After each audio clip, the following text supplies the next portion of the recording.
Sirens, Slammers, and Service, a podcast for female first responders by female first responders. My name is Nikki Clucci, and I will be your host. As a former correctional officer in Alberta for almost 2 decades and the founder of Blue Line Fitness Testing, which provides law enforcement fitness testing and first responder wellness workshops, I started this podcast as a way for female first responders to share the trials, tribulations, and triumphs of their daily work. I want to showcase the unique perspectives, skill sets, and personalities that women bring to a first responder career and share their stories. So get ready to laugh your ass off, learn a whole bunch, and be inspired by some pretty badass women. Let's go. Welcome back, guys. We are kicking off season 8. I cannot believe we're kicking off season 8. It is crazy. Like, time is just flying by. And I am joined for the very first episode of season 8, all the way from California. Today, I am joined by Debbie Green. Debbie was in law enforcement for over 30 years and was in part of dispatching for over 28 years. She began her career as a military police with the National Guard and then spent some time with the Sacramento Police and then with El Dorado Police. She dealt with a traumatic situation in 2019 that led to her retiring, and she's going to be sharing that journey with us today. So welcome, Debbie. I'm super excited to have you here. Thanks for having me. I'm excited also. So good. So Debbie actually just reached out to me, totally cold called me and was like, hey, I have this story and I want to share it. And I was like, abso-freaking-lutely. And then we got to talking, and you've been on over 35 podcasts in the last 2 years. Yes. That is so cool. I find that absolutely phenomenal. Like, it's been a lot of fun just meeting people, you know, and making those interactions and those connections. So, you know, and a lot of them have actually become friends afterwards. So it's totally true. I was saying the same thing about my podcast. Like, before I started this, you know, like, I kind of was just interviewing like my friends that I had that were in the first responder world and like my own network. And then of course you get like, oh, you should talk to my friend. And then you start to meet this bigger and broader community. And now, like, I know such rad women across like Canada and you know, Alberta, and then down into the States. I've interviewed Bridget Trixillo from Texas and Erin from Boston, and like, it's just amazing. Like, the people you meet, and they become like this kind of extended family of friends that you have. It's wonderful, isn't it? You know, and women in law enforcement, it's such a small community. So it's nice that we can all stand up for each other too. Yes. Well, and just learn, right? Like, for me, again, it's like every time I do an episode, I come out of it and I'm like, oh my God, I didn't know this and this and this. And like, I learned this, and oh wow, this, or just even hearing like you said, like, women are much better at sharing, like, you know, how to be successful in their journey. Whereas I find men are very like, no, this is my trick to get promoted, or this is right. And women are like, do this and this and this, and this will help you. Like, and we're like, okay, great. Thank you. Right. So sharing that knowledge, I find is it's a huge part of it. So it's awesome. Yeah. I'm so happy to have you on the podcast. And I know you have an incredible journey. Like, over 30 years is crazy. Like, it's just like, that alone is bravo. Thank you. Applause to you, because not everybody lasts that long. So good for you. Yeah. And yeah, you did. You started kind of as a military police officer. So let's jump into it. Tell me kind of how this transpired, how you got into the career, you know, how it changed as you went through. And then I really want to touch on your mental health journey and what has shifted and changed for you in the last 5 years. Oh, yeah. So I started out, I have a family that does a lot of service.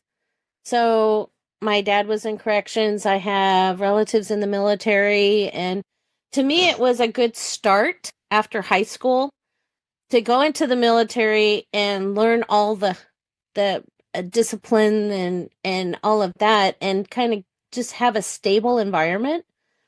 So then, you know, I went into the National Guard, became a military police officer.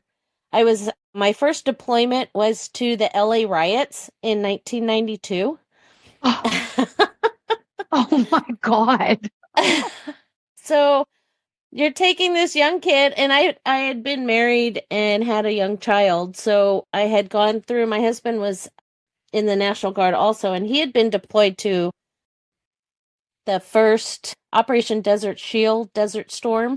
Mm-hmm. So that was back in 1990, 91.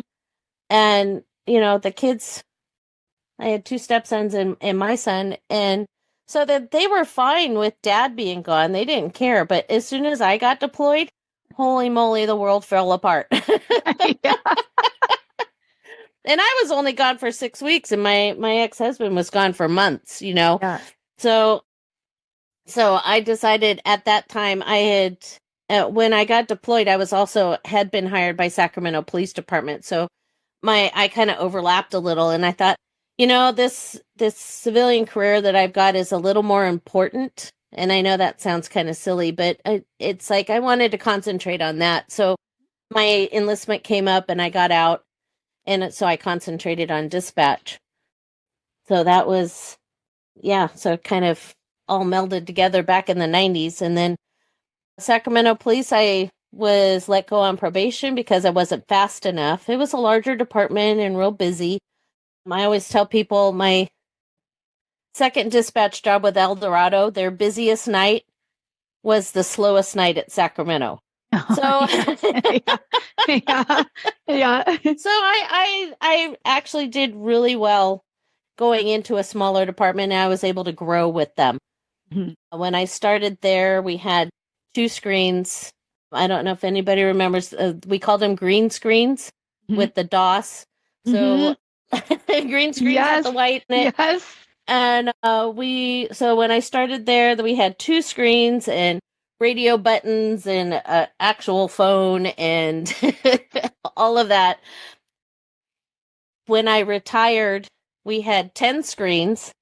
The phone was on a computer, the radio was on a computer, it just, so, we were able to grow that way and had a lot more fun little gadgets and things when I retired that really aided with the job at the Yeah. end. So, I always say, like, people that kind of worked in law enforcement between like the late 90s and like late, kind of into the 2019-ish, like that era, mhm. we went through the largest technological shift Oh ever, my because gosh, yeah. I always say when I started in corrections, we were using a typewriter, and I started in corrections in 2002, and it was a Oh my typewriter. gosh. Right? It was a typewriter. And the same thing. It was the DOS system. It was the green. We called it the Atari, right? It looked like Yeah. Atari. And that's how you were doing everything, right? Was on that, and a typewriter and actual telephone. Yep. We had rotary phones on the Oh unit. my So gosh. Yeah. for my younger listeners, rotary is like when you pull the thing and it goes and it goes back, and then you pull, right. That's the rotary. The inmates had rotary phones. Like this is what it was. And then when I left corrections, everything was, like you said, touchscreen. Our phone was in, like, our like phone and radio system were in through the phone, which is through the computer system. Right. Everything was touchscreen for the cells, right? Like all of our radio system, everything, right? It's like night and day. You didn't put there was no more written logbook, pen to paper. It was Oh everything's on my the gosh, computer, yeah. right?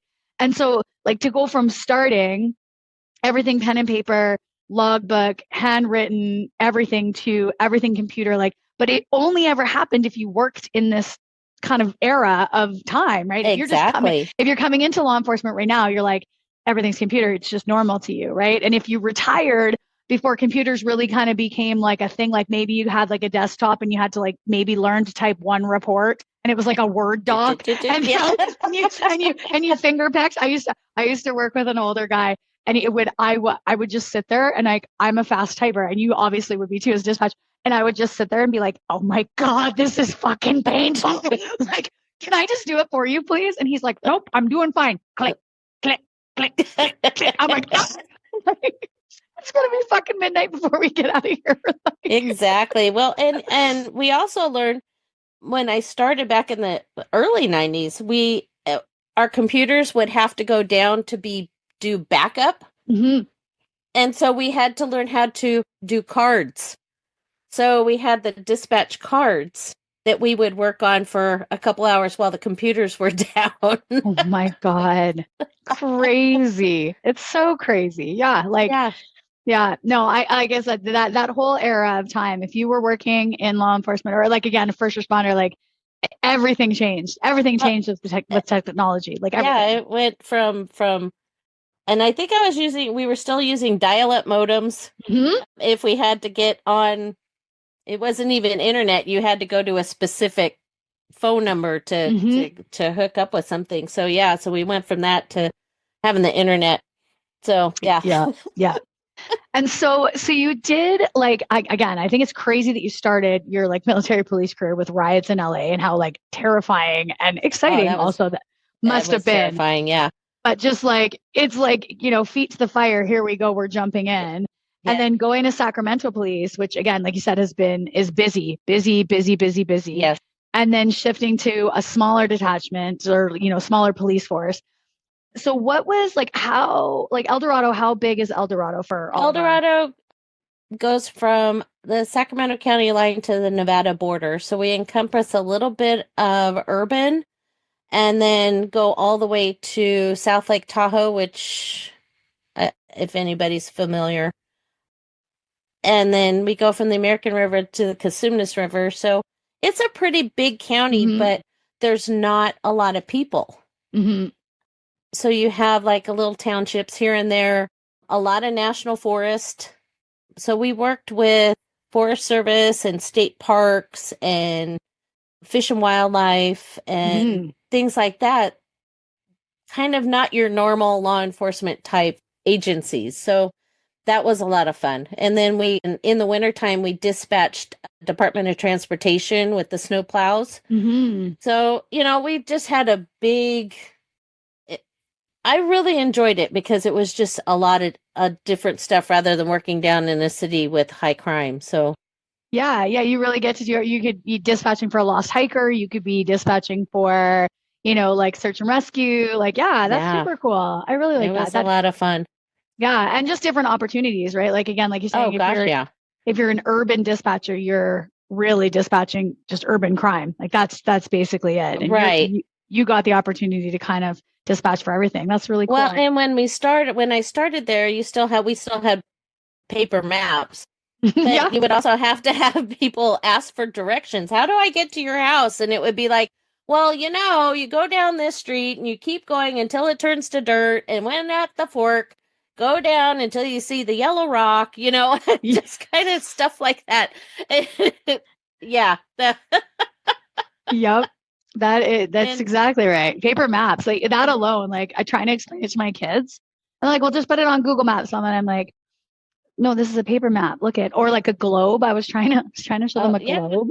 And I'm like, look at the world. And they're just like, how about we look at Google Earth? I'm like, how about we look at this globe? I'm like, come over Yeah, here and exactly. look at this globe. Oh, it's so funny. Yeah. So your career, like as you kind of like transitioned through, like as like you said, you grew with the role, and as Right. the calls got busier, and as again the technology came.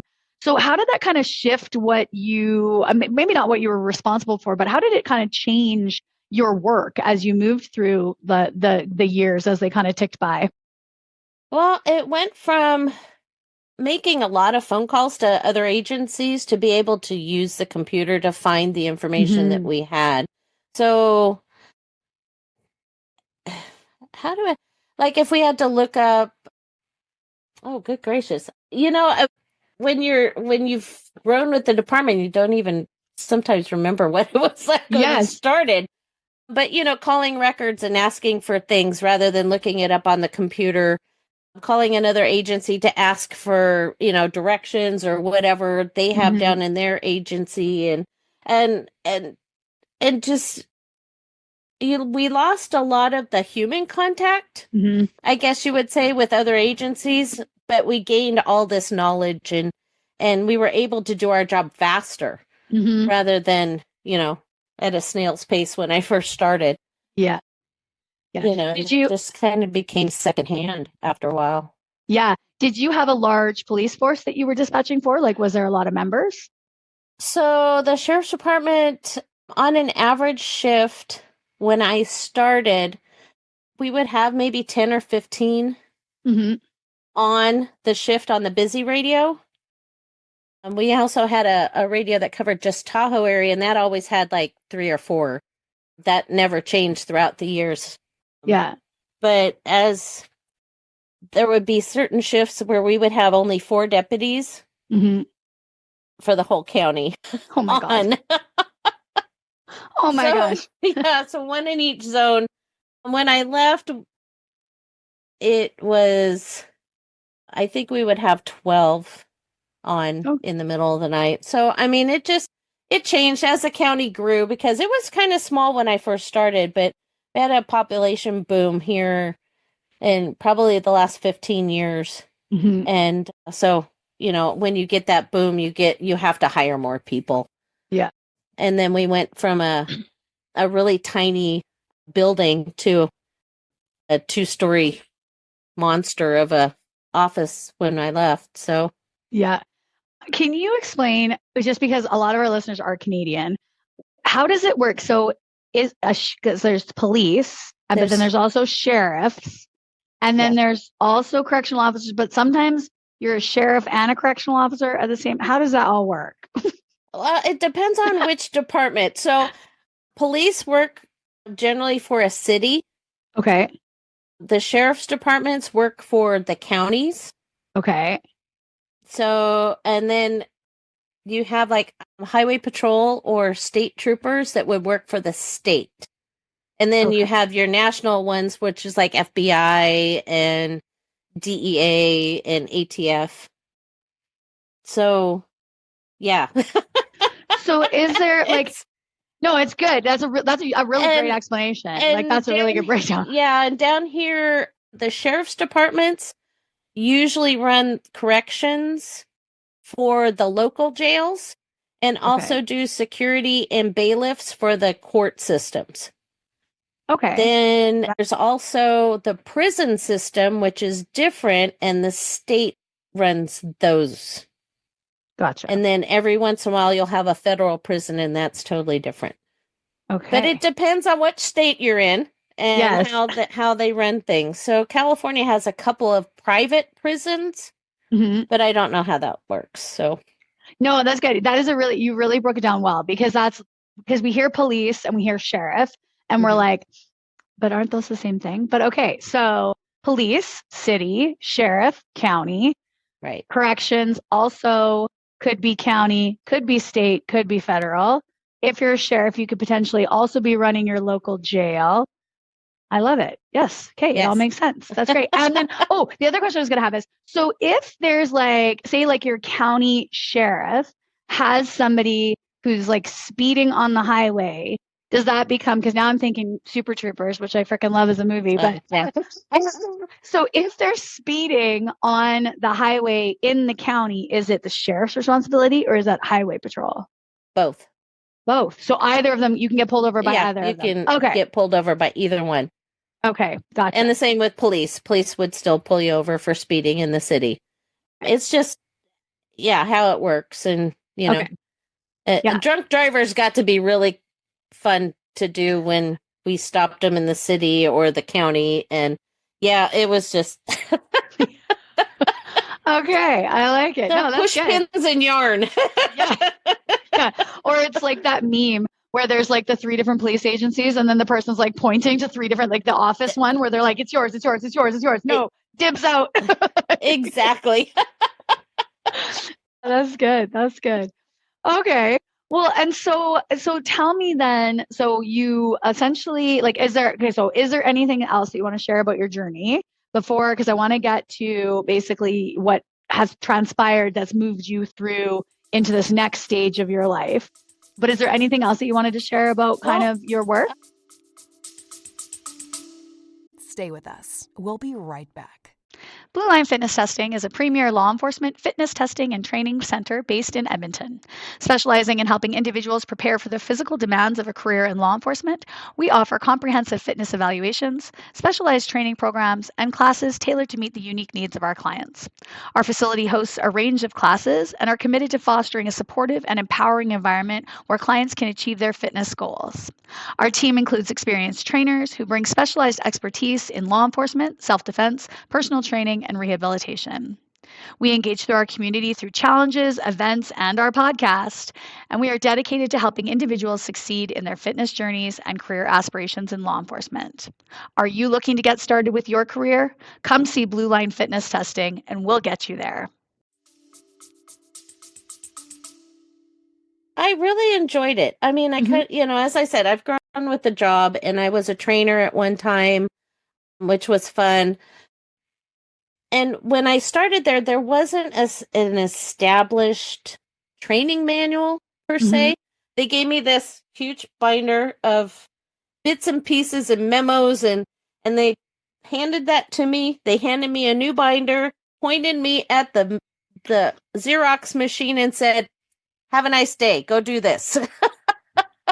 So basically I learned the job through memos and things like that. So as I grew with the job, I kind of pushed for a standardized training manual, Mm-hmm. which in the end, I was the person who was updating all the manuals and making sure trainees got what they needed at what time, what part of training they were in.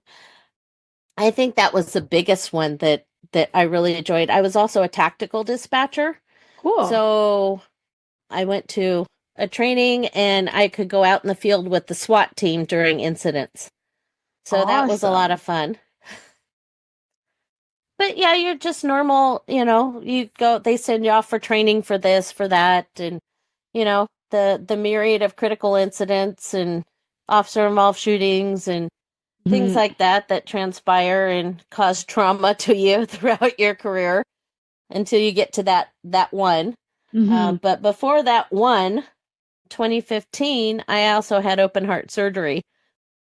I had a congenital heart defect and it came to light. And so I went in and had that done and came back. And that's where I actually started my mental health journey was through that. I developed a post-perfusion syndrome, which is something that happens when you get put on a bypass machine. Also the PTSD from the actual surgery itself. But then I came back to work. Mm-hmm. Yes, I'm a crazy woman. But, and after I came back to work about 6 months later, I went into crisis mode and had to start therapy. So Do you that's where, feel do you feel like you went back to work because I mean like obviously paycheck, right? We're like, I gotta go yeah, back to work, I gotta pay for stuff. But do you also feel like because I feel like as first responders, we feel called to the career, obviously. Like there's a reason that we do this, there's a reason that we thrive in it, right? Not mhm, everybody can be this, not everybody thrives in it. right. But do you feel like you were also like went back to work because it's that rush. It's that I need to go and I need to do it and I need to like, and so we kind of use that as like a coping mechanism for all the All other our shit other that's going trauma. on. Yeah. Yeah. Yeah. Like, do you feel Well, like that's the and way it it is? was, it wasn't so much the rush, but the responsibility I Mm-hmm. felt Mm-hmm. to the community. And the fact that at that time, I felt that if I had quit, I would have lost my identity. Yep. Mm-hmm. And so I just kept pushing myself and pushing myself. And I shouldn't have gone back as soon as I did, but, you know, life and things Yep. happened. And, Yep. I went back 3 months after my surgery, which was Crazy. very crazy. Yeah. Yeah. That's crazy. Oh my gosh. And so you went back and essentially too soon, as you said. Yeah. Did you know then that you had PTSD, or were you just kind of like, something's not right, but I need to go back to work and I'm gonna start, Well, you know? I knew something was wrong, Mhm. and I had an intervention by some of my coworkers, That's and good. they said something's not right. We need you to go get some help. Yeah. And God bless them for doing that for me, because I Hmm. don't think I could have lost my job at that time. Wow. Just making mistakes and Yep. the anger issues and the Hmm. normal PTSD stuff that goes along with it. Yep. Yeah. So Yeah. That is awesome because I think that's the other thing is I've talked about this on lots of different episodes. Your coworkers and your family notice first, right? Like they notice yes, way before you, way before you. You know that something's not right, but you don't know the depth of it. You don't know the severity of it. You just know that you don't feel right and like you're flying off the handle a little bit more than you should and you're not reacting properly. You know hmm, that, but there's like no way to turn it off. But your family and your coworkers are the ones that see right, like the little signs. And oftentimes they don't speak up because they're worried about you, or they don't know how to speak up, or they're not brave enough, or Right. they've tried to broach the subject and you've shut them down so hard because nothing's wrong with me, I'm fine, I'm just having a bad day, right? And we just boom, we shut them Oh down and my gosh, I did say that once. right. And so then our coworkers go, okay, yeah, all right, Yeah, all back right, off. all right, yeah, and they back off, right? But I love to hear that they basically stuck it out and were like, no, like Yeah. this is And you need it help. wasn't that I was if I had been a horrible dispatcher or anything like that, they probably would have just let me go. Boom. Mm-hmm. But it wasn't. I was a good dispatcher. I wasn't the best, but you know, Mm-hmm. they saw something was wrong, and I really appreciated them for that. Mm-hmm. But also at the time, I had a supervisor that took advantage of that Mm. and sent me down even farther into a spiral, which is funny because it happened, that same kind of thing happened the second time.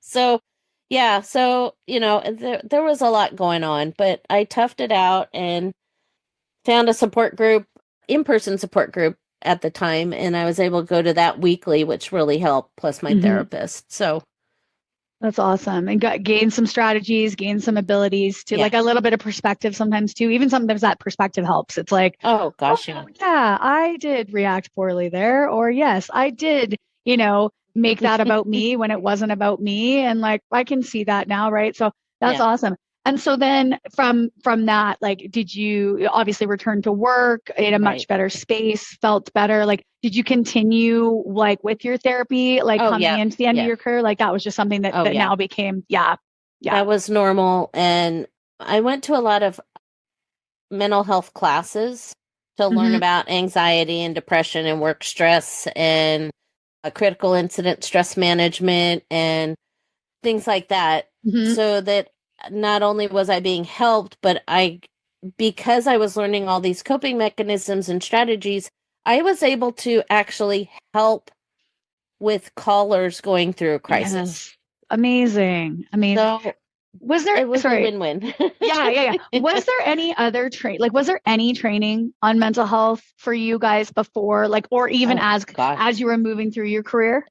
no. Nothing. Yeah, Nothing. yeah, Not yeah. until after 2015. And it was basically, oh, well, you had Mm-hmm. this thing and, just be back tomorrow. Mm-hmm. Yeah, yeah. Put it behind you, What do deal they with call it. it? The suck it up buttercup, Yep, you know? yep, yep, absolutely. And if you Yeah. can't handle it, you don't need to be in this job. And Yes. so you just kind of learn to pack it all down there. Yep. And Yeah. Which is like the worst thing we could do. no, But yeah, yeah, it's absolutely the worst thing we can do. yeah, yeah. And so then return to work, you're kind of back in the saddle, feeling better, having some coping strategies, Right. recognizing, able to utilize this, this knowledge, which is awesome. I love that you were able to then transpire that into like callers and like take a deep breath and okay, what can you see? What can you smell? What can you hear? Like let's Yeah. go, like let's come back to the center. Let's come back to this moment. Talk to me, right?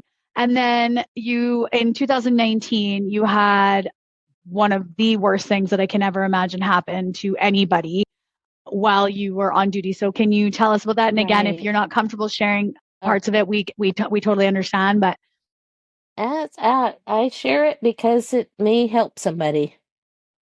But so I worked graveyard shift for over 20 years. So this happened on graveyard.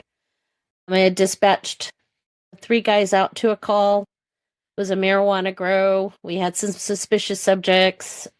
They got out there and it was an ambush. And one of my deputies was killed. That's it in a nutshell. yeah. Worst thing that you can have happen. I didn't personally know he had been killed for another hour or so, Oh my God. an hour and a half. They were able to get him out and they said that he was in the ambulance. So when you have that, it's like, okay, he's in the ambulance. You just stuff that back in Mm-hmm. and you say, okay, we have this thing that we need to do right now. And it was an interagency call out.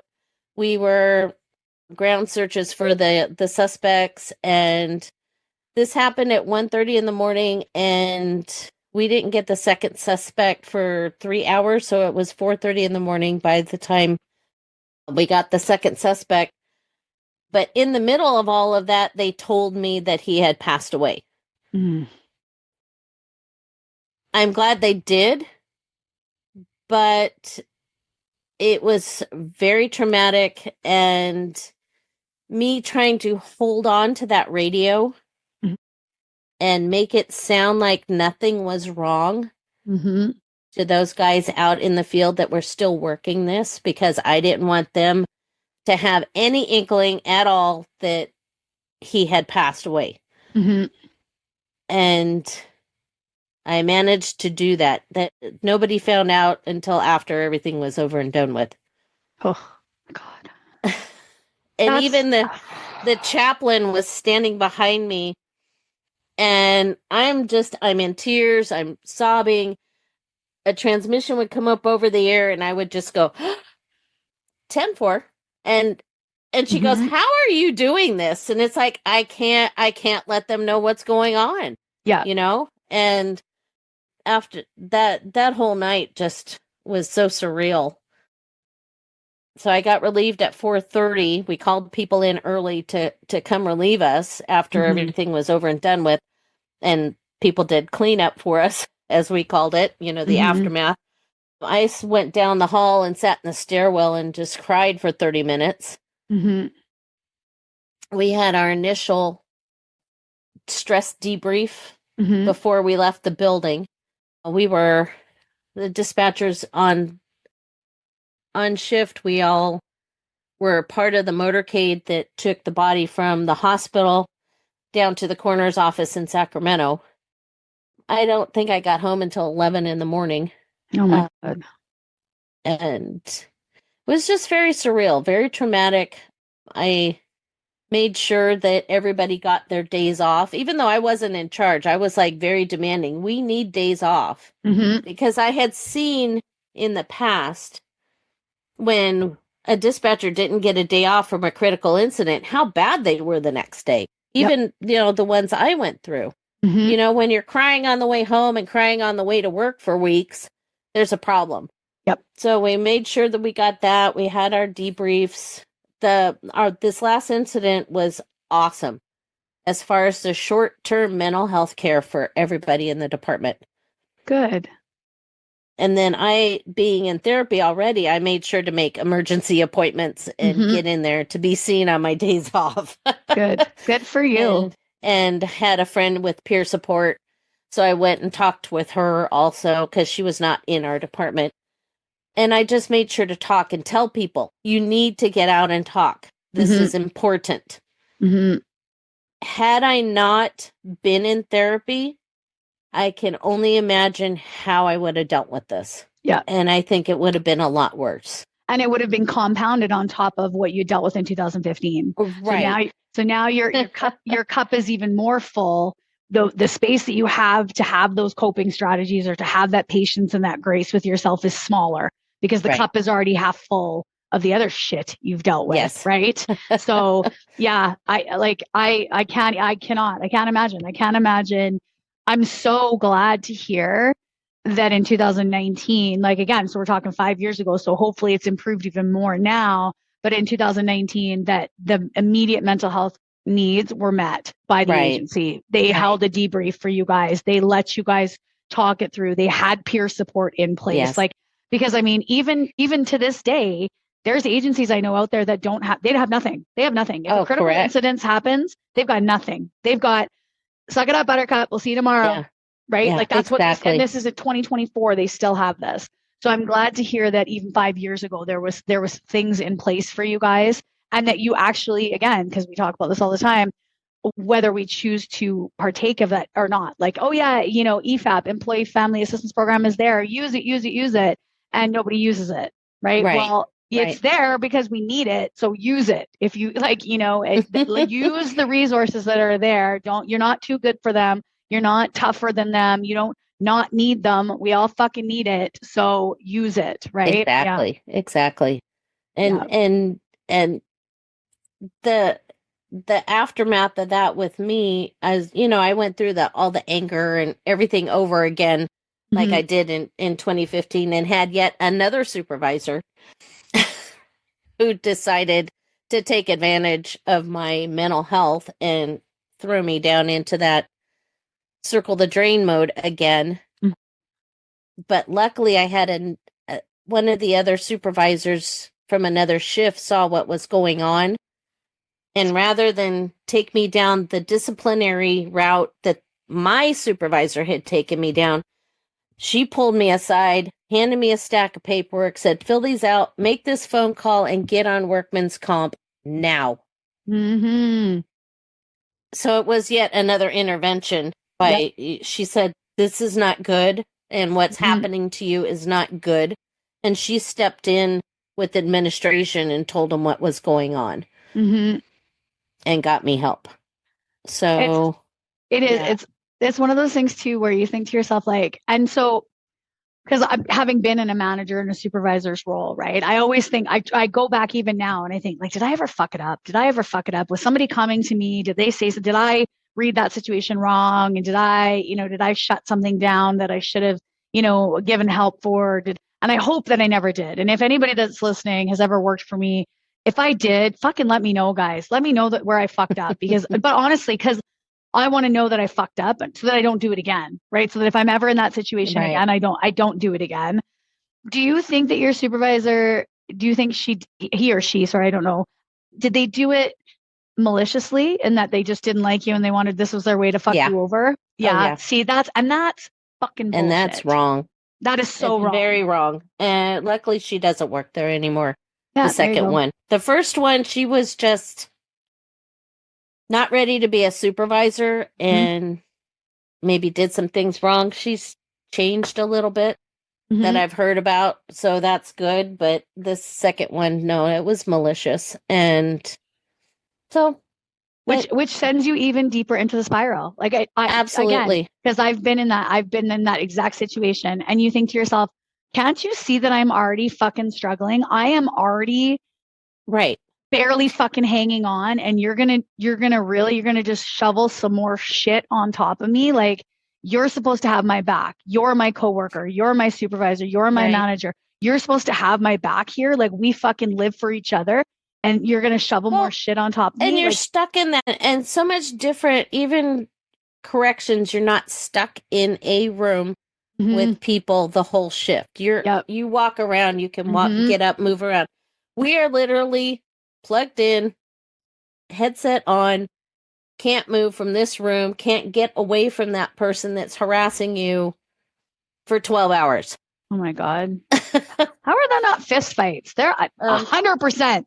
I would be fist fighting somebody. I'd be like, okay, fucking headset off. It's go time. I went home and played a lot of World of Warcraft and imagined my supervisors as those things I was. So, Debbie, that's excellent. There you go. That's excellent. Well done. I mean, it's a coping strategy. It is. So, that, and I think that she was also not trauma informed. And that's a big issue because administrations aren't, supervisors aren't. There's a lot of trauma that goes on with first responders, and we need to know the signs and symptoms of what our people are doing, because if you've got somebody that's having issues, that's not in therapy, not working things out, and they're your back out in the field, what's going to happen with that person? I would much rather have the guy that's in therapy working on his issues as my backup rather than somebody who has issues, is an alcoholic, is popping those pills. I would much rather have somebody in therapy that's my backup than the other guy. Yep, absolutely. Yep. Or somebody that's been stuffing it down for so long and is really just a powder keg ready to explode at the slightest thing. Yep. And that's where we need to get the word out to the administrations, to supervisors, that this is an issue. And we need to stop with the suck it up buttercup attitude, and we need to stop saying, if you can't handle it, you don't need to be here type of thing. Yeah. That's not how it works. You know, we're getting rid of good people because of mental health issues. Mm-hmm. Mm-hmm. So, and for you, like, you basically WCB said, "Yep, I'm taking what I need, which is this is a work stress related injury. Yes. I need my time." And so then what came of that? So I was signed off by the psychiatrist. She signed me out of work. She said, "You can't do this anymore." Mm-hmm. So about a year after my incident. So in 2020, I was signed off. I immediately went into self-preservation mode Mm-hmm. instead of sitting at home because we were in COVID. Yeah. So I couldn't go do things normally. My therapy was online. Mm-hmm. So what I did was I put myself on a schedule. I was up by 8 o'clock in the morning. I was in bed by 10 o'clock at night, 11 o'clock, Mm-hmm. I was trying to get that good sleep. I was up walking outside because, Yep. you could do that. Mm-hmm. Yeah. So I was walking outside. I was making sure to have a list of things I did every day so that I wasn't just sitting and Wallowing. wallowing in that Mm-hmm. thing. Because that's what my main thing was when the psychiatrist signed me out. I said, "You're leaving me at home in four walls with my own brain. Yeah. How good is this going to turn out?" Yeah. Yep. So, and she understood that. I also went to a trauma retreat. Okay. So the Deputy Sheriff's Association was able to scrap up enough money to send me, which was fabulous. I so Yes. appreciated that. But it was a week-long trauma retreat where we kind of went through different therapies and just kind of saw what was out there, and it really helped. And I've really got some great friendships from that 4 days. That's awesome. Yeah, that's really nice. So Did you find like were your and not that I want you to compare your journey to anybody else's because everybody goes through things differently, but did you find that your coworkers were also struggling from this call and that there was a lot of like, oh my God, I can't believe this happened. I'm also struggling. I also need extra supports. one girl did, and she's no longer a dispatcher, Mhm. and that's okay. Yeah. Yep. One of the other gals, she retired last year. She stayed there. She was okay. Yeah. And one of them she's still there. I don't know how bad she was, but she wasn't there during the initial. Right. She Yeah. kind of came in after. So she did okay. But Yeah. it was so there were 4 deputies that went to this call Mhm. and were involved in that. One, the deputy that was shot, his ride along, who was also a deputy from another county, and he was armed, thank God. Mhm. And then my 2 backup deputies, Mhm. none of them are back to work. Yeah. They've all retired. Wow. I was the first one of dispatch to leave. Yeah. So it's such a ripple effect. Oh, it totally is. Yeah. And it's Yeah. not just in dispatch, but it's that. So you have the main characters and then you have everybody else, and it just kind of ripples out. Mhm. And it's sad that the long-term mental health care Mhm. is not there. Yeah. Yeah. The short term was great. The Mhm. long term, not so much. Yeah. Yeah. And I think, like you're saying, with the ripple effect, like then you get the paramedic that worked on the officer Right. that was shot and how that affects them. And then you've got the nurses that dealt with the officer coming in that was like it is. The ripple effect travels so much further than we ever think it does because of all these people that are involved who then take that trauma home and think to themselves, Mhm. oh my God, that could have been me. That could have been me. I went to work today thinking it was a normal day. And then I could not come home. It'd be me that doesn't come home that day. Right. And so Exactly. I think, like it really does, it ripples out that way. And I agree. The long-term support is not there. We do. And I would say this for corrections. again, when I was a manager, I tried really hard in those, first our like short-term disability 60 days. And so I would try within those 60 days to, reach out every week and like, hey, are you okay? Like check in, like just want to see what's going on. You want to come for a coffee? Like, let's not talk about what happened. If you don't want to talk about it, we can just shoot the shit about the weather and the Oilers and the, hockey and blah, blah, blah. Oh yeah. But even for me, after 60 days, it's like we've moved on. And I say that in quotation marks because you can't move on from this stuff. But we're in the first responder world. We're assailed every day with new situations, new scenarios, new traumas, new emergencies that, 60 days ago, it's like, that's fucking ancient history, right? Oh, to absolutely. us that weren't necessarily part of it. But the person who was right there firsthand, they're still living it every moment of their day, 60 days, 120 days, 180 days, 365 days later, right? Whereas everyone else has moved on and are like, oh yeah, like, oh, that person's still off. Wow. Because to us, it was just another traumatic situation, emergency situation that we went through and that we dealt with. But to the person that was there firsthand, next to that person or on the phone with that person and hearing it all happen and seeing it all happen, it's still happening moment after moment after moment. And so I think that's where we fall down in that long term, is that we forget what it's like, what it's actually happening. We forget that lasting trauma for those firsthand people just continues on as if it's happening again and again and again. Whereas for us that are removed from it, we go, oh yeah, no, I remember that. Yeah, that was awful. That was an awful situation. But okay, the next one. We're on to the next one. Oh, exactly. And there comes a time where the departments just stop.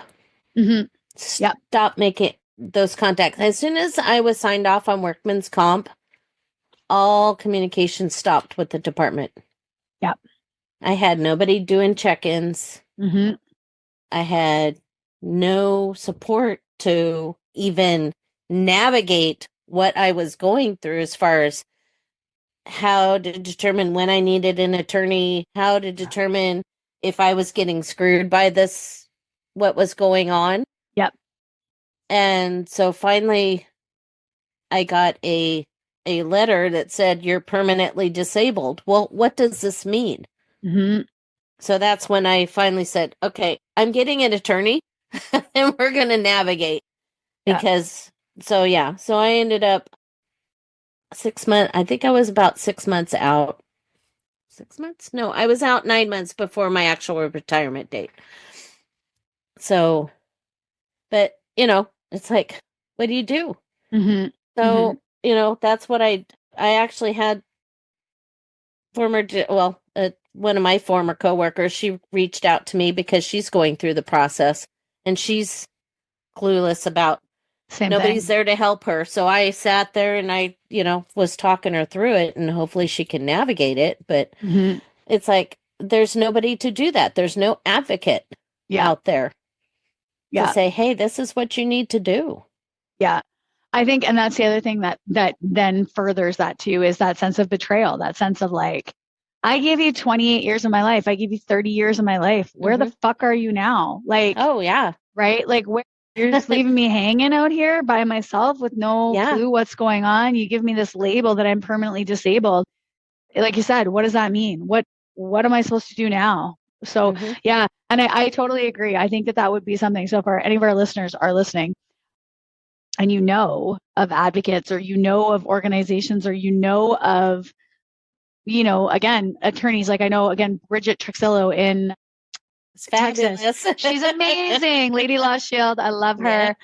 She's a great resource. So if you are going through that again, if you're in the States, I would highly recommend reaching out to her. Oh, absolutely. But for in Canada, like if you know anybody or advocates or the process, like, and you want to start a business, hey, here's a business idea for first responders, like there's a need for it to help people navigate this 100%. And the problem in the States is because it's different in each state. Yeah.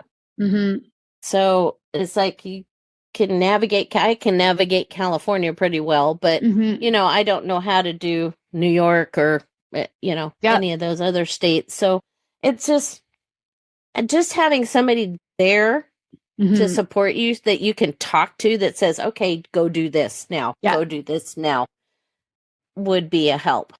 Yeah. But, it wasn't there for me. And I didn't have anybody that I could look to talk to about even the whole situation about losing a deputy or, this whole process. And so that's what finally got me out and saying, I need to help people.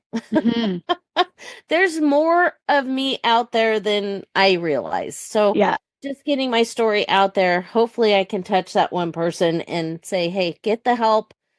And, I'm always here to help navigate. So I love it. No, and like I said, before we started recording, like I'm so happy that you are brave and you reach out to these podcasts and you reach out to people and you say, I'm going to tell my story. It's a fucking awful story and I don't want it to ever happen to anybody else, but I'm going to tell it because it's going to help somebody somewhere out there. Somebody's going to hear something. There's going to be something that resonates. There's going to be something that they take from it and it will hopefully help them. And I think that is just amazing that you do that you're willing to share your pain and your trauma so that others cannot experience it or can learn from it. So thank you for doing that. Like, again, greatly appreciate it. I want to start to kind of wrap up just because, again, I've taken time from your afternoon and you're in California and it's not snowing like it is here. So you can go outside and enjoy nice weather. But I usually try and wrap up my podcast with some kind of fun rapid fire questions. And this one, we're going to take you back. We're going to take you back into your dispatch days. But yeah, it's all good. It's all good. And you said you worked mostly graveyard. So this will be an interesting one because I've heard from other dispatchers about the snack situation in dispatch. But what was your favorite food or snack while you were working dispatch? Oh, gosh. As long as it wasn't microwave popcorn oh, good Lord. Never make microwave popcorn and burn it in dispatch. But I did like popcorn, but I get the bags already pre-made. A celery and hummus was a good one. There you go. Yeah. I learned to make my own hummus. And so, I would do celery and hummus because when you're dispatch, you don't get to get up very often and move around. Yes. And this is what I've heard from all dispatchers, either that or you can't leave to go to the lunchroom or the snack room. Like you said, like COs, we can get up. We have a kind of a room usually behind the unit that we can put our stuff in. And you can go back there and you can grab a snack and you can have, 5 minutes where you're ramming the snack in your mouth. You guys can't do that. You have to have it right with you at your station. We would eat dinner at our console and Yeah. So yes. Okay. Celery and hummus. I like that. It's very good. But you shared some really good ones. But what would be a piece of advice that you would give to somebody that was thinking about a career in dispatch? Your first year, after you get hired, start the mental health journey then.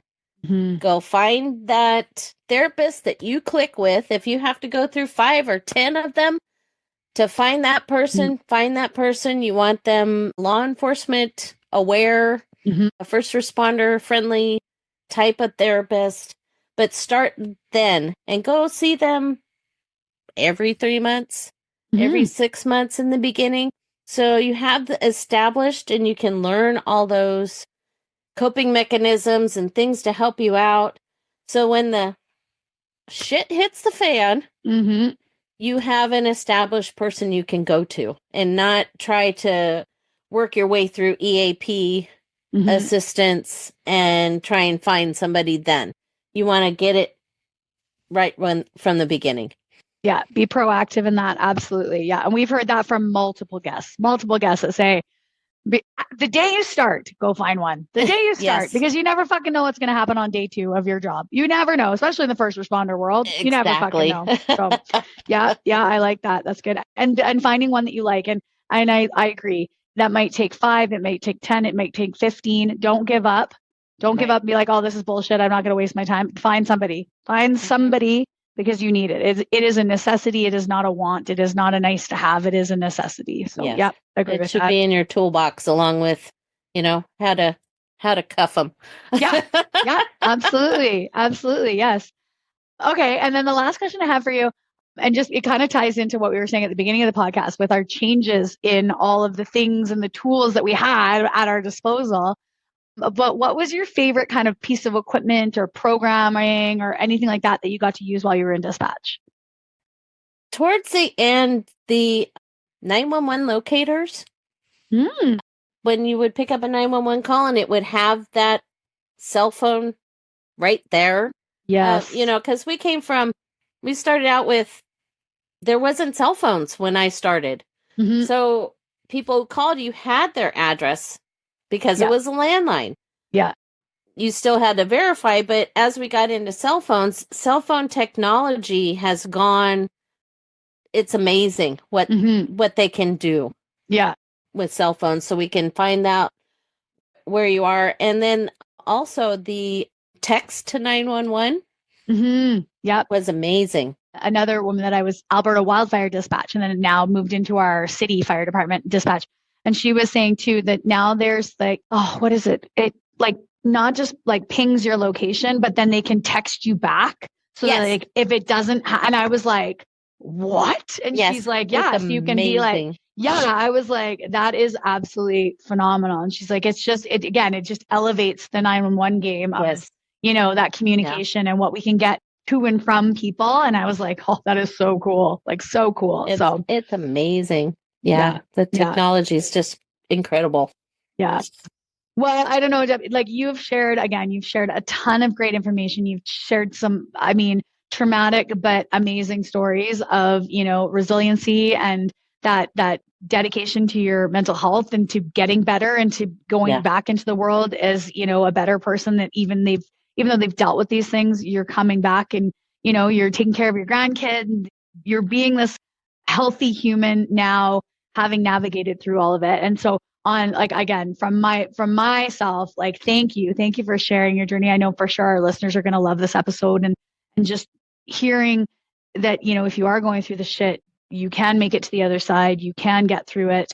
There is a way to navigate it. It's going to be tough, it's going to be hard, but there is a way to navigate it, and there is hope on the other side. So thank you for sharing that. Do you have any last words for our listeners? Anything else you want to share? Well, if you are a first responder or a veteran and you need an online support group, there is a group that I'm a part of called The Power of Our Story. And they have several meetings and groups all throughout the week that meet weekly. And it's fabulous. It's like a peer support rather than with a therapist. And just getting to talk to people that are like-minded, like career people and have gone through traumas also. So that's a good one. And they also have a book, because I'm always pushing this. It's called Wounds to Wisdom. Okay. And it's 29 of our members that each did a chapter. So I love that. I'm just writing it down. I'm going to add it to the show notes, guys. So the information, so The Power of Our Story, the online group, and Wounds to Wisdom, the book, that information will be in the show notes, guys. I'll throw some links to that. And if you're in Alberta, one of the authors lives up there. Her name's Janet Wizawati, and she's doing a book signing. So okay, I'm going to be up there. I can send you the information, but yeah, she's awesome. Awesome lady. She was a dispatcher also up there in Canada. Well, guess what, guys? Guess who might be on the podcast? Janet might be coming on the podcast too. There you go. Amazing. She's awesome. Well, Debbie, again, thank you so much for taking the time out of your day. Thank you for sharing your stories. Thank you for sharing your journey. I've learned a lot, as I always do whenever I get the opportunity to interview you, all you wonderful humans. So thank you very much for that. And I hope you have an amazing rest of your day. Oh, thanks for having me. This has been great.